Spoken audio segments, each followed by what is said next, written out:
प्रभु जीशु ख्रीष्टंकर मधुमय नाम आपण मानकु समस्त को बाप्टिस्ट चर्च मालिका पड़ी तरफर प्रेमर नमस्कार ज्ञापन करू। नमस्कार। आसंतु आम इस समय निज निज को प्रभु निकट समर्पण कर प्रार्थना करिबा।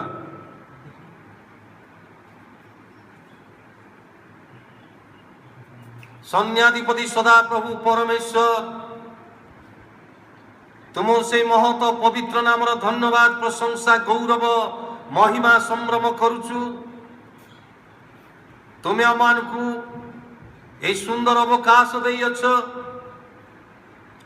बाप्टिस्ट चर्च मालिका पड़ी तरफर जूम माध्यम तुम सेवा करने एत बेले तुमको आह्वान करुचु। तुम्हें आमान को मध्य उपस्थित हुआ आमान को प्रत्येक कथा कह। आज सेवा उपासनार प्रारंभ शेष पर्यंत तुम आत्मा द्वारा तुम्हें परिचालना करनिय। पिता इस समय आम प्रार्थना करुचु जो माने असुस्थ अवस्था अच्छी घरे किंबा मेडिकल रे चिकित्सित होती से तुम समर्पण करुचु। तुम्हें दयाकोरी से शଯ୍ୟା निकट को जा तुम्हें से सुस्थ सबल आरोग्यता प्रदान कर बोली प्रार्थना करुचु। जो माने दुख अच्छी विभिन्न परिवार मान मध्य मृत्यु घटी से तुम्हें शांति सांत्वना प्रदान कर। पुणी जो माने तुम ठारू दूर को चली जाइछंती तुम्हें से निकटतर कर।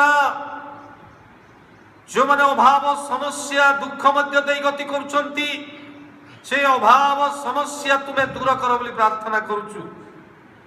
मंडलीर प्रत्येक आबाल वृद्ध वनिता छोट ठारू बड़ पर्यंत जेते अछंती समस्त को तुम्हें सुस्थ सबल रख आशीर्वाद कर। तुम अनुग्रह तुम आशीर्वाद प्रत्येक ऊपर ढाली दियो बोली प्रार्थना करुचु।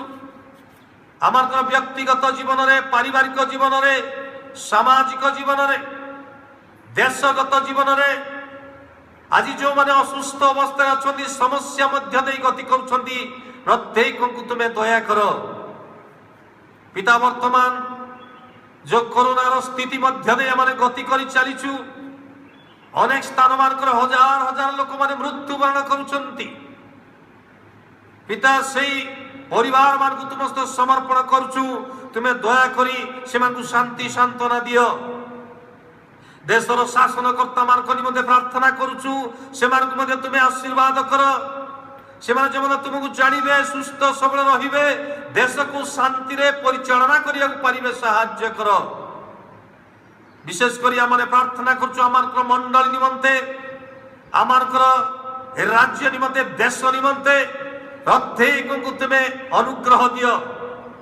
आज आम तुम जो पवित्र वाक्य जहाँ सब मैंने चिंता करने को जीवु से वाक्य मध्य दे आम कथा कह जमत आम वाक्य शुणु शुणु आम तुम निकटवर्ती हेबु आम तुमको भय करूँ।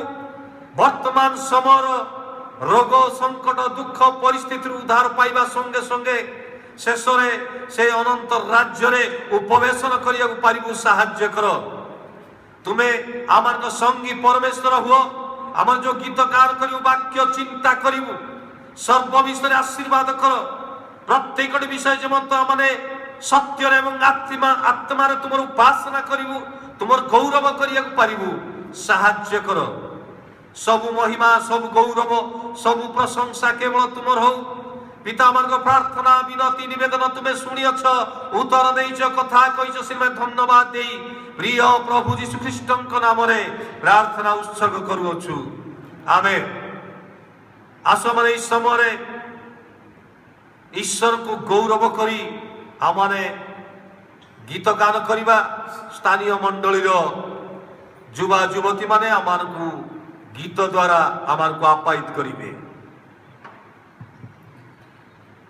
हालेलुया।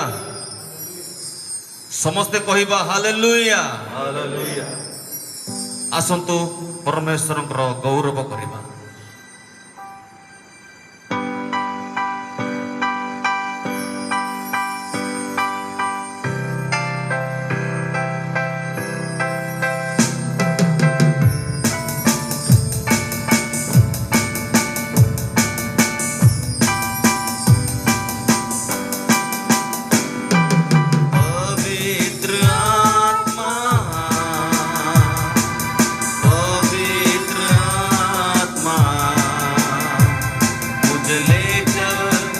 यीशु के चरणों में पवित्र आत्मा, पवित्र आत्मा, पवित्र आत्मा, मुझे ले चल यीशु के चरणों में पवित्र आत्मा, सिर्फ तेरे लिए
पिता तुमर धन्यवाद पूजा प्रशंसा करूछु तुम्हें आम मानक सुजोग दे जीवित मानक मध्य नाम स्थान दे पिता तुमर गौरव निमंते बंचाई रखिच तेणु तुमर गौरव पूजा हो प्रशंसा समस्त गौरव महिमा केवल तुमर यीशु को नाम रे ए अल्प प्रार्थना आमेन आमेन।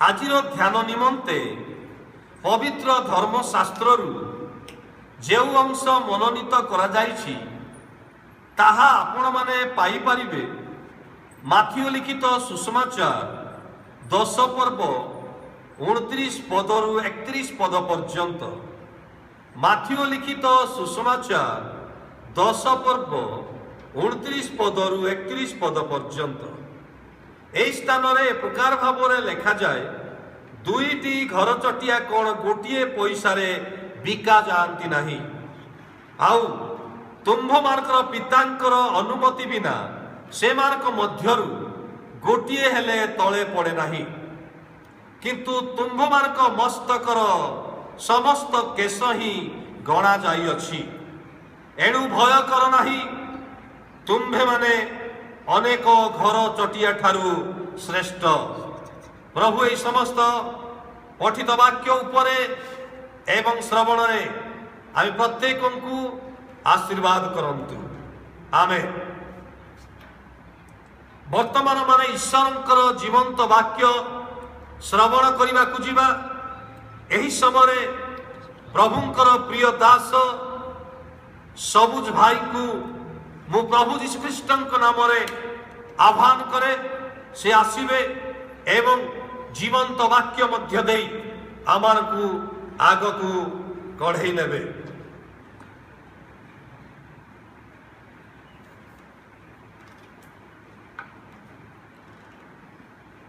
आजिर पवित्र रविवार उपासना परिचालना करुथिबा स्थानीय मंडलीर पालक आचार्य सुबोध परिछा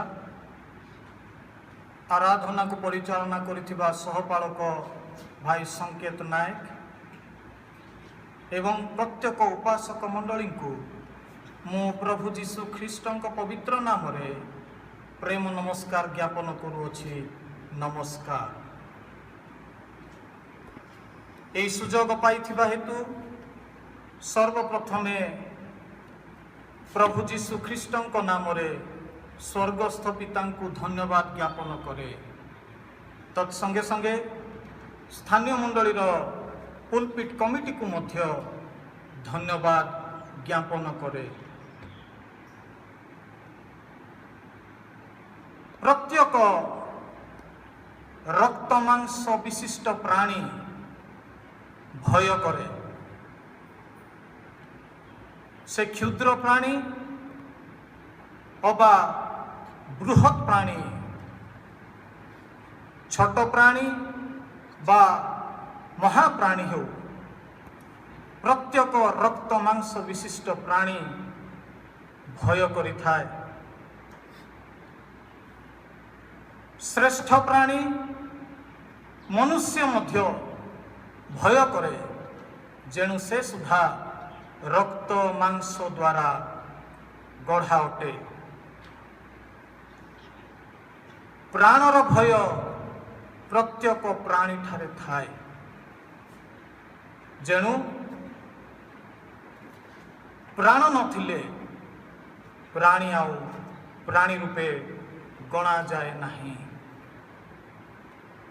जो शास्त्रांशर माने अध्ययन कलु से ही स्थान रे प्रभु जीशु ख्रीष्ट निजर शिष्य मानू एभली एक परिस्थिति मध्य साहस प्रदान करने निमंते भरोसा प्रदान करने निमंते कहूअछंती तुम्भे माने भय कर नहीं कारण भय रक्त मांस विशिष्ट प्राणीर शरीर रे बास करे।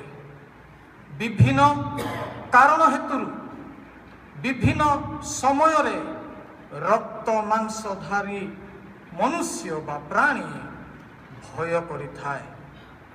ଯେଉଁ ସମୟରେ ପ୍ରଭୁ ଯୀଶୁ ଖ୍ରୀଷ୍ଟ ନିଜର ଶିଷ୍ୟମାନଙ୍କୁ ଏକ ସାହସ ପ୍ରଦାନକାରୀ ଧୈର୍ଯ୍ୟ ପ୍ରଦାନକାରୀ ବାକ୍ୟ କହୁଅଛନ୍ତି, ସେହି ପରିସ୍ଥିତି ସେହି ଅବସ୍ଥା ମଧ୍ୟ ଏକ ଭୟଙ୍କର ଅବସ୍ଥା ଥିଲା।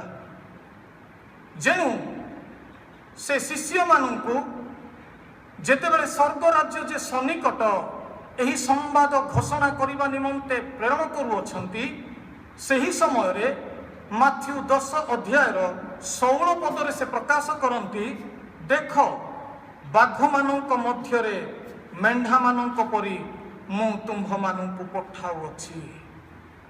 ଯେଉଁ ସ୍ଥାନକୁ ପ୍ରଭୁ ଯୀଶୁ ଖ୍ରୀଷ୍ଟ ନିଜର ଶିଷ୍ୟମାନଙ୍କୁ ପ୍ରେରଣ କରୁଅଛନ୍ତି, ସେହି ସ୍ଥାନରେ ଯେ ବିପଦ ରହିଅଛି, ସେହି ସ୍ଥାନରେ ଯେ ପ୍ରାଣର ଭୟ ରହିଅଛି, ସେହି ସ୍ଥାନରେ ଯେ ମୃତ୍ୟୁ ରହିଅଛି, ଏହା ଜାଣି ପ୍ରଭୁ ଯୀଶୁ ଖ୍ରୀଷ୍ଟ ନିଜର ଶିଷ୍ୟମାନଙ୍କୁ ପୂର୍ବରୁ ସାହସ ପ୍ରଦାନ କରି ସେମାନଙ୍କୁ ଭରସା ଦେଇ କହୁଅଛନ୍ତି, ଭୟ କର ନାହିଁ।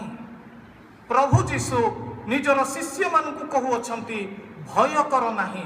ଯେହେତୁ ପ୍ରଭୁ ଯୀଶୁ ଜାଣନ୍ତି ଯେଉଁ ଶିଷ୍ୟମାନଙ୍କୁ ସେ ଆହ୍ୱାନ କରିଅଛନ୍ତି, ଯେଉଁମାନଙ୍କୁ ସେ ତାଲିମ ଦେଇଅଛନ୍ତି ଏବଂ ଯେଉଁମାନଙ୍କୁ ସେ ସ୍ୱର୍ଗ ରାଜ୍ୟ ସନ୍ନିକଟ ବୋଲି ଘୋଷଣା କରିବା ନିମନ୍ତେ ପ୍ରେରଣ କରୁଅଛନ୍ତି, ସେମାନେ ପ୍ରତ୍ୟେକ ଯେ ରକ୍ତ ମାଂସଧାରୀ ମନୁଷ୍ୟ ଅଟନ୍ତି, ଶ୍ରେଷ୍ଠ ପ୍ରାଣୀଗଣ ଅଟନ୍ତି, ଏହା ଜାଣି ସେମାନଙ୍କୁ କହୁଛନ୍ତି, ଭୟ କର ନାହିଁ। ପରମେଶ୍ୱରଙ୍କ ବାକ୍ୟରେ 365 ଥର ପରମେଶ୍ୱର ତାଙ୍କରି ସନ୍ତାନଗଣକୁ ସନ୍ତତିଗଣଙ୍କୁ ଭରସା ଦେବା ନିମନ୍ତେ ସାହସ ଦେବା ନିମନ୍ତେ କୁହନ୍ତି, ଭୟ କର ନାହିଁ। ଏହି ସ୍ଥାନରେ ମଧ୍ୟ ପ୍ରଭୁ ଯୀଶୁ ଖ୍ରୀଷ୍ଟ ନିଜର ଶିଷ୍ୟମାନଙ୍କୁ କହୁଅଛନ୍ତି, ଭୟ କର ନାହିଁ, କାରଣ ତୁମ୍ଭେମାନେ ଅନେକ ଘର ଚଟିଆ ଠାରୁ ଶ୍ରେଷ୍ଠ। ଏହି ସ୍ଥାନରେ ପ୍ରଭୁ ଯୀଶୁ ଖ୍ରୀଷ୍ଟ ନିଜର ଶିଷ୍ୟମାନଙ୍କୁ କୁହନ୍ତି, ଭୟ କର ନାହିଁ, ତୁମ୍ଭେମାନେ ଅନେକ ଘର ଚଟିଆ ଠାରୁ ଶ୍ରେଷ୍ଠ ଅଟ। ଘର ଚଟିଆର ଉଦାହରଣ ଦେଇ ଶିଷ୍ୟମାନଙ୍କୁ ପ୍ରଭୁ ଯୀଶୁ ଖ୍ରୀଷ୍ଟଙ୍କ ସାହସ ପ୍ରଦାନକାରୀ ଭରସା ପ୍ରଦାନକାରୀ ବାକ୍ୟ କହୁଅଛନ୍ତି। ଘର ଚଟିଆ ଏକ କ୍ଷୁଦ୍ର ପ୍ରାଣୀଟିଏ ଅଟେ। ଘର ଚଟିଆ ଏକ କ୍ଷୁଦ୍ର ଚଢ଼େଇଟିଏ ଅଟେ, ଯାହା ଅତି ସାମାନ୍ୟ ଚଢ଼େଇ କହିଲେ ଅତ୍ୟୁକ୍ତି ହେବ ନାହିଁ। ଅତି ସାଧାରଣ ଚଢ଼େଇଟିଏ ଅଟେ, ଯେଉଁ ଚଢ଼େଇର ମୂଲ୍ୟ ବିଷୟରେ ପ୍ରଭୁ ଯୀଶୁ ମାଥ୍ୟୁ 10 ଅଧ୍ୟାୟ 29 ପଦରେ କୁହନ୍ତି, 2ଟି ଘର ଚଟିଆ କ'ଣ 1 ପଇସାରେ ବିକା ଯାଆନ୍ତି ନାହିଁ। 2ଟି ଘର ଚଟିଆ କ'ଣ 1 ପଇସାରେ ବିକା ଯାଆନ୍ତି ନାହିଁ। ଅର୍ଥାତ୍ ଗୋଟିଏ ଘର ଚଟିଆର ମୂଲ୍ୟ 1 ପଇସା ଠାରୁ ମଧ୍ୟ ଅଳ୍ପ ଅଟେ। କହିବାକୁ ଗଲେ ମୂଲ୍ୟହୀନ ଯେଉଁ ଘର ଚଟିଆର ମୂଲ୍ୟ ହିଁ ନାହିଁ, ଯାହାକୁ ଆମମାନେ ଧ୍ୟାନ କରିନଥାଉ, ଯାହା ବିଷୟରେ ଆମମାନେ ଦୃଷ୍ଟିପାତ ମଧ୍ୟ କରିନଥାଉ, ଯେହେତୁ ତାହାର ମୂଲ୍ୟ ଅଳ୍ପ ଅଟେ, ଯାହା ଆମ୍ଭମାନଙ୍କ ପାଇଁ ମୂଲ୍ୟବାନ ନୁହେଁ, ଏଭଳି ଏକ ଘର ଚଟିଆର ଉଦାହରଣ ଦେଇ ପ୍ରଭୁ ଯୀଶୁ ଖ୍ରୀଷ୍ଟ କହୁଅଛନ୍ତି, ଏହି ଘର ଚଟିଆ କ'ଣ 1 ପଇସାରେ ବିକା ଯାଏ ନାହିଁ। ଏହି ଘର ଚଟିଆ ଆମ୍ଭମାନଙ୍କର ଧ୍ୟାନକୁ ଆକର୍ଷଣ କରିପାରେ ନାହିଁ। ଏହି ଘର ଚଟିଆର ମୃତ୍ୟୁରେ କୌଣସି ପ୍ରତିକ୍ରିୟା ମଧ୍ୟ ଦେଖାଯାଏ ନାହିଁ। ସେମାନେ ଥିଲେ ଯେତେ, ନଥିଲେ ହିଁ ସେତେ। ସେମାନଙ୍କ ଥିବାରେ ଆମ୍ଭମାନଙ୍କର କୌଣସି ଲାଭ ନାହିଁ, ବା ସେମାନଙ୍କର ଚାଲିଯିବାରେ ମଧ୍ୟ ଆମମାନଙ୍କର କୌଣସି ପ୍ରକାର କ୍ଷତି ନାହିଁ। କିନ୍ତୁ ପ୍ରଭୁ ଯୀଶୁ ଖ୍ରୀଷ୍ଟ ନିଜର ଶିଷ୍ୟମାନଙ୍କୁ ଭରସା ଦେଇ ସାହସ ଦେଇ କହୁଅଛନ୍ତି, ଭୟ କର ନାହିଁ, ତୁମ୍ଭେମାନେ ଅନେକ ଘର ଚଟିଆ ଠାରୁ ଶ୍ରେଷ୍ଠ। ଯେଉଁ ଘର ଚଟିଆ ଅତି ସାମାନ୍ୟ, ଅତି ନଗଣ୍ୟ, 1 ପଇସା ଠାରୁ ମଧ୍ୟ ଅଳ୍ପ ମୂଲ୍ୟ ବିଶିଷ୍ଟ, ସେହି ଘର ଚଟିଆ ମାନଙ୍କ ମଧ୍ୟରୁ ଯଦି ଗୋଟେ ଘର ଚଟିଆକୁ ତଳେ ପଡ଼ିବାକୁ ହୁଏ, ତେବେ ତାହା ଆମ୍ଭମାନଙ୍କର ସ୍ୱର୍ଗସ୍ଥ ପିତାଙ୍କର ଅନୁମତି ନେବାକୁ ହେଇଥାଏ। अर्थात प्रभु जीशु ख्रीष्ट ए स्थान रे शिष्य मानक कहंती सेही दुई घर चटिया मध्यरु जदि गोटिए तळकु पड़िबाकू हुए तळे पड़े तेबे ताहा तुम्भ मानकर स्वर्गस्थ पितांकर अनुमति रे होइथाय जहा मानक पाई मूल्यहीन जहा अति साधारण आमानकर कोनोसी घर चटिया निमंते हिसाब नहीं ताहार संख्या रे आमानकर हिसाब नहीं ताहार बंचिबारे बा ताहार मरण रे आमानकर कोनोसी जाय आसे नहीं एई भली घर चटिया को मध्य परमेश्वर आमानकर स्वर्गस्थ पिता हिसाब रे रखंती आउ अनुमति प्रदान कले जाय से माने तले खसी पड़ी थांती प्रभु जीशु निजर शिष्य मानकु कहंती एक पैसा ठारू न्यून मूल्य विशिष्ट घर चटिया को मध्य पिता परमेश्वरंकर अनुमतिर आवश्यक हुए बा ताहार तले खसिबा मरी जिबा प्राण चली जिबारे परमेश्वरंकर अनुमतिर आवश्यक हुए जेबे परमेश्वर अनुमति न दियंती तेबे सही घर चटिया तले पड़े नाही बा मृत्युवरण करे नाही बा सही चटेईर प्राण चली जाए नाही। द्वितीय प्रभु जीशु ख्रीष्ट निजर शिष्य मानू सांत्वना दे बा से मानू साहस से साहस बढ़े कहती तुम्भ मानकर मस्तकर समस्त केश ही गणा जाई अछि स्वर्गस्थ पिता जे कि आम्भ मानकर निर्माण कार्य अटंती से आम्भ मानकर मस्तकर समस्त केश को गणना करि अछंती मो मस्तकरे केते गुड़िए केश अछि ताहा से गणना करि अछंती आपण मानक मस्तकरे केते गुड़िए केश अछंती सेई सबु र संख्या से गणना करि रखि अछंती केते थिला केते झड़िला आउ केते रहिछि मु जहार हिसाब करि पारे नाही बा आपण माने जहार हिसाब करि पारंती नाही किंतु आम्भ मानकर स्वर्गस्थ पिता ताहार हिसाब रखंती प्रभु जीशु स्थान रे कहंती दुईटी घर चटिया मध्यरु जदि तळकु जनकु खसी पड़िबाकू हुए तेबे स्वर्गस्थ पितांकर अनुमति दरकार हुए ठीक से भली आम्भ मानक मस्तकरु जदि गोटिए केश झड़िबाकू हुए तेबे आम्भ मानकर स्वर्गस्थ पितांकर अनुमति आवश्यक हुए। परमेश्वरंकर वाक्य गीत संहिता तार मो संगे खोलिबे गीत संहिता तार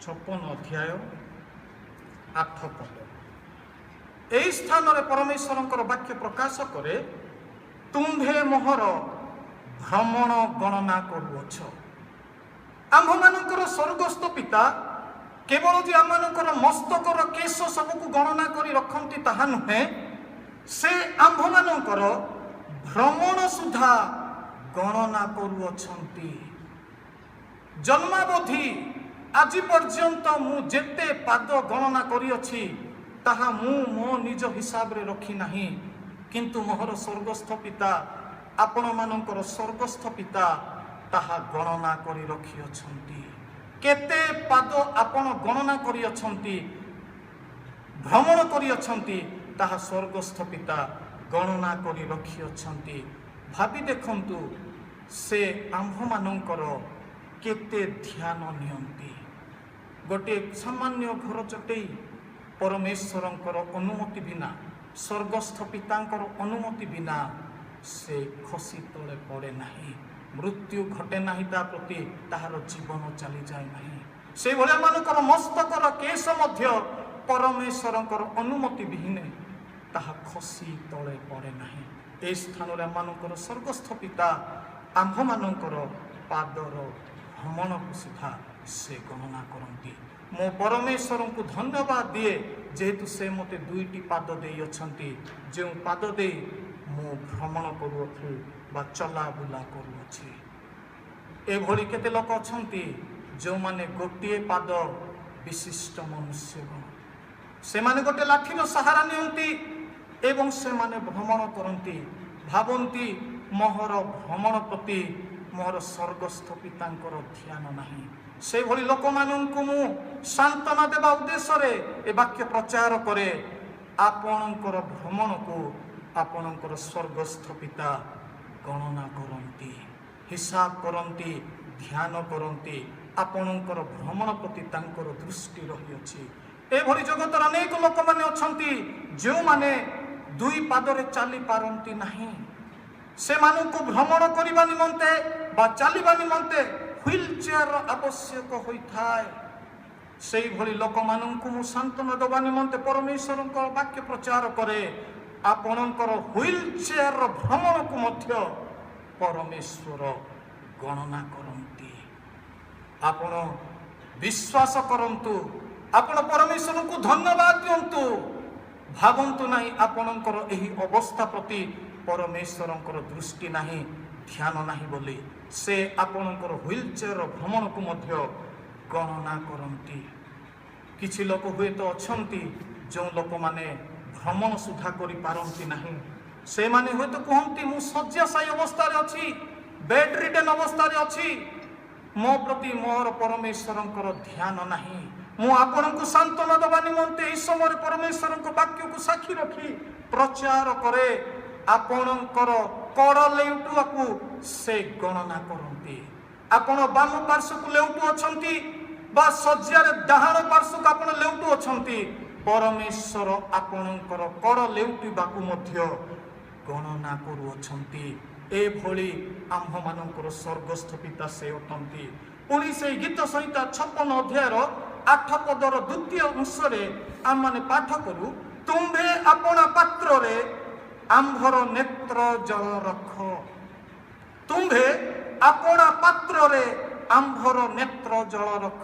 अर्थात एई स्थान रे परमेश्वरंकर वाक्य मानकु सांत्वना प्रदान करी कुहे, परमेश्वर आम्भ मानकर नेत्र जल को आपणा पात्र रे संचय करी रखंती। ए भली आम्भ मानकर स्वर्गस्थ पिता अटंती। लतक तेबे झरी थाए जेते बेले दुख आसी थाए। आ दुख विभिन्न समय रे विभिन्न कारण रु आसी थाए, किंतु आम्भ मानकर नेत्र जल को से संचय करी रखंती। हुए तो आपण माने कहिबे मोहर रोदन अवस्था रे मते केही सांत्वना देबा पाई नथिला। मोहर अश्रु झर तुल्य बही गला। मोहर छातीर वेदना केही जानिला नाही। अदृश्य परमेश्वर आपणकर रोदन अवस्था रे, लतक झरुथिबा अवस्था रे अदृश्य पात्र नहीं आपणकर लुह को से संचय करी रखी अछंती। सही दिन निमंते जेपरि से कहंती सकार्त लोक माने धन्य, कारण से माने सांत्वना पाइबे। अश्रु झल को से संचय करी रखी अछंती आपण मानकर। से आपण को छाड़िबे नहीं, जेणु से प्रतिज्ञा करी कहंती माथ्यू 28 अध्याय 20 पदरे, देखो जुगर अंत पर्यंत सर्वदा मु तुम मानक साथी रे अछि, संगे संगे अछि। प्रिय बंधुगण, आपणकर मस्तकर केश को से गणना करी अछंती, आपणकर भ्रमण को से गणना करी अछंती, आपणकर नेत्र जल को लतक को से आपणा पत्र रे संचय करी रखी अछंती। जेणु से कहंती जगतर अंत पर्यंत, जुगर अंत पर्यंत मु तुम्भ मानक संगे अछि। ए भली आम मानकर स्वर्गस्थ पिता अटंती, जहाँ विषय रे प्रभु जीशु निजे कहिले जहन तार 17 अध्याय पवित्र पिता, पुणी कहिले धार्मिक पिता। माथ्यू तार 7 अध्याय 11 पदरे कहंती तुम्भे माने दुष्ट होई सुधा आपणा संतान गण को जेबे उत्तम उत्तम वस्तु दे जान, तेबे तुम्भ मानकर स्वर्गस्थ पिता ताहांक ठारे मागुथिबा लोक मानकु केते जे उत्तम उत्तम विषय देई से मानकु तृप्त करिबे। आम्भ मानकर स्वर्गस्थ पिता उत्तम स्वर्गस्थ पिता अटंती।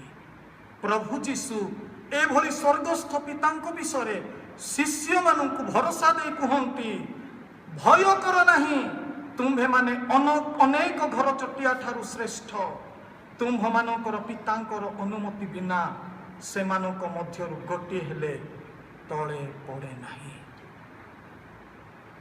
तेणु मोर प्रिय बंधुगण वर्तमान रक्त मांस विशिष्ट प्राणी श्रेष्ठ प्राणी मनुष्य विपद समय भयंकर समय महामारी समय प्राणर भय समय जो भली भाव भयभीत अवस्था अच्छी यही समय आंभ मानक प्रभु जीशु ख्रीष्टंकर साहस प्रदान वाक्य को सही धैर्य प्रदानकारी वाक्य को भरोसा प्रदानकारी वाक्य को आंभे माने भूलिबा नहीं स्मरण रखिबा एवं कहिबा क्षुद्र चढ़ईटी प्रति जदि परमेश्वरंकर ध्यान रहुछि जार प्रति मोर ध्यान नहीं जार थिले जेते नथिले सेते जार थिबारे मोर किछि लाभ नहीं बा चली जिबारे मोर कोनोसी क्षति नहीं सही क्षुद्र चढ़ई प्रति परमेश्वरंकर जदि ध्यान अछि आ अनुमति देले सुधा ताहार प्राण चली जाए तेबे श्रेष्ठ प्राणी जे मनुष्य अनेक घर चटिया ठारू श्रेष्ठ जे मनुष्य परमेश्वरंकर अनुमति बिना कि ताहा प्रति किछि घटी पारे। प्रभुंकर वाक्य रोमियो पुस्तक 8 अध्याय तार 28 पद पाठ करिबा एई स्थान रे परमेश्वरंकर वाक्य आंभ माननकु कुहे जो माने ईश्वर को प्रेम करंती जो माने ताहांको संकल्प अनुसार आहुत होई अछंती ईश्वर जे समस्त विषय रे से मानकर मंगल साधन करंती एहा आंभे माने जानू जो माने ईश्वर को प्रेम करंती आ जो मानकु परमेश्वर निजर संतान एवं संतति भाव रे पृथ्वी मध्यरु जगत मध्यरु से मानकु मनोनीत करि अछंती संकल्प अनुसार आहुत करि अछंती से मानक विषय रे से केवल मंगल ही साधन करती अमंगल साधन करती नहीं। गीत संहिता ताहार 119 अध्याय 66 पदरे परमेश्वरंकर वाक्य प्रकाश करे 68 पदरे परमेश्वरंकर वाक्य प्रकाश करे से मंगलमय ओ मंगलकारी भक्त कहती स्वर्गस्थ पिता तुम्हें मंगलमय एवं मंगलकारी अट एभली मंगलमय एवं मंगलकारी स्वर्गस्थ पिता परे कि आंभे माने संदेह करि पारू। परमेश्वरंकर दास साधु पाउल कहती फिलिपिय मंडली निकट को से पत्र लिखि यही कथा कहती फिलिपिय मंडली निकट को पत्र 1 अध्याय तार 21 पदरे कारण मो पक्षरे जीवन धारण ख्रीष्ट पुणी मृत्यु भोग लाभजनक जीवन धारण ख्रीष्ट मृत्यु भोग लाभजनक आमने साहस हरैबा नहीं धैर्य हरा हवा नहीं आमने भरोसाहीन लोक मानक भली हवा नहीं यही कथाटी आमने स्मरण करिबा भय करिबा नहीं। प्रभु जीशु जो कथा कहिले भय करिबा नहीं कारण आम्भे माने अनेक घर चटिया ठारू श्रेष्ठ अटु आमମାନଙ୍କ प्रति जहाँ किछि भी घटिब स्वर्गस्थ पितांकर अनुमति अनुसार ही घटिब। प्रभु मानक प्रत्येकଙ୍କୁ ये भरोसा एवं साहस प्रदानकारी वाक्य श्रवण रे आशीर्वाद करंतु आमेन। यही समय स्थानीय मंडली पालक महाशय को सम्मुख आह्वान करुछि से आसबे एवं आगामी कार्यक्रम परिचालना करेंगे। प्रभु महत एवं पवित्र नाम धन्य हो। प्रभुंकर प्रिय दासंक ठारू जीवंत बाणी आम शुणा पारिचु आसु मान समय निज निज को प्रभु निकट समर्पण करी प्रार्थना करिबा पुणी आज उपासना को सांग करिबा। पवित्र पिता तुम से महत पवित्र नाम धन्यवाद दौचु तुम नाम प्रशंसा करुचु गौरव करुचु महिमा करुचु। तुम्हें आम को जो भरोसा युक्त वाक्य प्रदान करिछ एही समय मानकर आमे जेमंत तुम ऊपर निर्भर विश्वास एवं भरोसा रखी चलिबु कारण तुमे आमानकु प्रतिज्ञा देइछ भय कर नाही आमे जेमंत प्रभु भयभीत न हबु एही समय मानकर तुमे आमानकु कथा कुओ कारण तुमे कहिछ जे तुमर अनुमति बिना केवल मध्य कौन विषय किछि हेई पारिबो नाही ए भली कि गोटे केश मध्य ताहा झड़ी पारिबो नाही कि कौन विषय कई बंका करि पारिबे नाही कि सड़क करि पारिबे नाही तुमे समस्त विषय को गणति कर रखियछ पिता तुमर अनुमति न हेले कौन विषय हुए नाही ता मान को बुझिबा को देइछ सिमे धन्यवाद देउछु जेते जहा परिस्थिति आसुना काई कि आमे जेमंत तुम ऊपर निर्भर रखी विश्वास रखी आमे चलिया पारिबु कारण तुमे अनुमति न देले कौन विषय हेई पारिबो नाही ता माने प्रभु जानी तुम ठारे निर्भर रखी तुमको भय कर चलिबु साहाय्य प्रदान कर सब गौरव सब महिमा सब प्रशंसा केवल तुमर हो प्रार्थना विनती निवेदन सुनिच उत्तर देइछ सिने धन्यवाद दे प्रभु यीशु ख्रीष्टक नाम रे प्रार्थना उत्सर्ग करूछु आमेन पिता ईश्वर गभीर प्रेम त्राणकर्ता पुत्र ख्रीष्टक गभीर अनुग्रह एवं दया पवित्र आत्मा सहभागिता शक्ति चेतना चालना प्रेरणा एते बेले पुणी सब बेले हमार प्रत्येक संगे संगे हंतु आमेन।